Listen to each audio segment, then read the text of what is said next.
74 tahun merdeka tidak membuat Indonesia segera menjadi negara maju. Justru dalam beberapa tahun, Indonesia mengalami masa-masa sulit yang membuatnya justru mundur. Banyak hal besar yang menjadi polemik di Indonesia dari dulu hingga sekarang. Namun, polemik atau masalah besar itu nyatanya tak kunjung menemui titik terang. Tingkat pengangguran Indonesia masih kalah jauh dengan negeri jiran Malaysia yang hanya 3,3% per Juni 2019 dan Vietnam yang sebesar 2,16% per Juni 2019. Rendahnya serapan tenaga kerja Indonesia erat kaitannya dengan beberapa sektor perekonomian yang semakin mengkhawatirkan. Berbicara mengenai pengangguran, agaknya tidak bisa terlepas dengan tingkat kemiskinan. Berdasarkan data dari Badan Pusat Statistik atau BPS, tingkat kemiskinan per Maret 2019 tercatat sebesar 9,41%. Data-data tersebut menunjukkan bahwa tugas pemerintah untuk memerangi pengangguran dan kemiskinan masih jauh dari kata tuntas.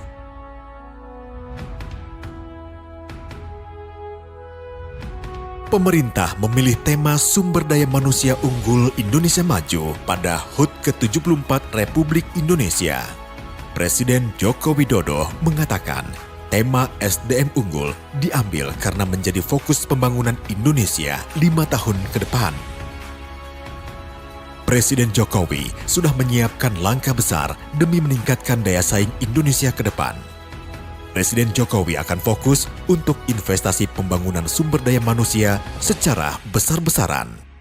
Menurut Jokowi, kualitas sistem pendidikan dan pelatihan harus betul-betul dirancang dengan cara yang baru. Pada pemerintahan Joko Widodo saat ini, berbagai program seperti pelatihan dan sekolah vokasi akan digiatkan. Indonesia akan semakin menarik dengan berkembangnya berbagai bidang pekerjaan di dunia usaha dan dunia industri, seiring dengan kemajuan teknologi informasi dan komunikasi. Di lain pihak, masih banyak angkatan kerja usia produktif yang masih menganggur karena kurang memiliki keterampilan atau skill yang dibutuhkan dunia kerja. Sekarang, muncul berbagai bidang pekerjaan yang belum ada jurusannya di sekolah ataupun program studinya di perguruan tinggi.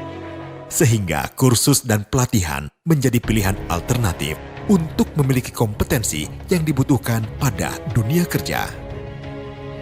Lembaga kursus dan pelatihan merupakan bagian dari pendidikan non-formal yang sangat aktif dan berperan dalam memberikan layanan pengetahuan, keterampilan, dan sikap bagi masyarakat. Dalam pelaksanaannya, tidak terlepas dari peran serta organisasi mitra seperti Forum Pengelola Lembaga Kursus dan Pelatihan atau Forum PLKP adalah wadah organisasi bagi para pengelola LKP di Indonesia.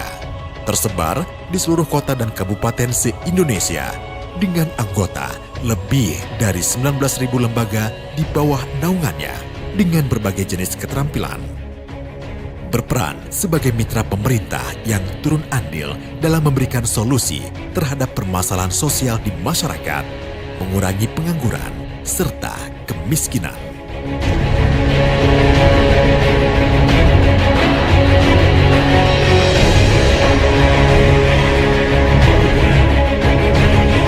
Kita dihadapi dengan tingginya laju pertumbuhan penduduk, ya. Di mana-mana kita temui angkatan muda seluruh Indonesia yang begitu banyak dan menuntut lapangan pekerjaan yang layak. Dan tentu saja kita dari sektor pendidikan mempersiapkan itu melalui berbagai cara, ya. Jalur formal yang sudah banyak diketahui oleh masyarakat seperti SMK, Politeknik, Institut, Akademi. Ya, tetapi kita juga mempunyai jalur non formal, ya, seperti yang dilakukan melalui lembaga kursus dan pelatihan ini. Ini saya kira kebangkitan kita, ya, untuk menyerap seluruh anak-anak muda yang sangat energetik itu, ya.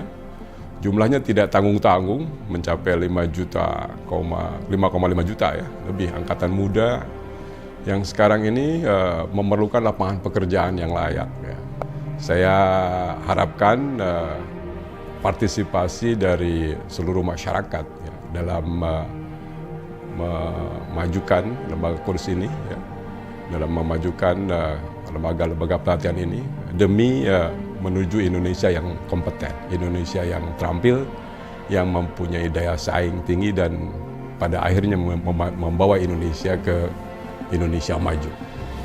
Selama ini kami sudah berhasil untuk membina sekitar, kalau dihitung secara total semenjak direktorat ini berdiri, kami mungkin sudah sekitar 2.900.000 orang lebih yang bisa mendapatkan pekerjaan dan mereka bisa usaha mandiri.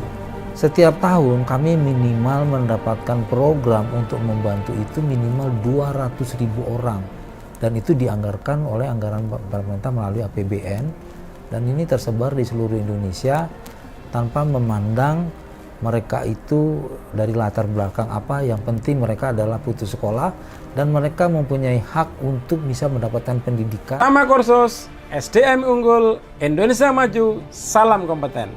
Bersama kursus SDM Unggul Indonesia Maju, salam kompeten. Bersama kursus SDM Unggul Indonesia Maju, salam kompeten. Bersama kursus SDM Unggul Indonesia Maju, salam kompeten. Bersama kursus SDM Unggul Indonesia Maju, salam kompeten. Bersama kursus SDM Unggul Indonesia Maju, SDM Unggul Indonesia Maju. bersama kursus SDM Unggul Indonesia Maju, salam kompeten. salam kompeten.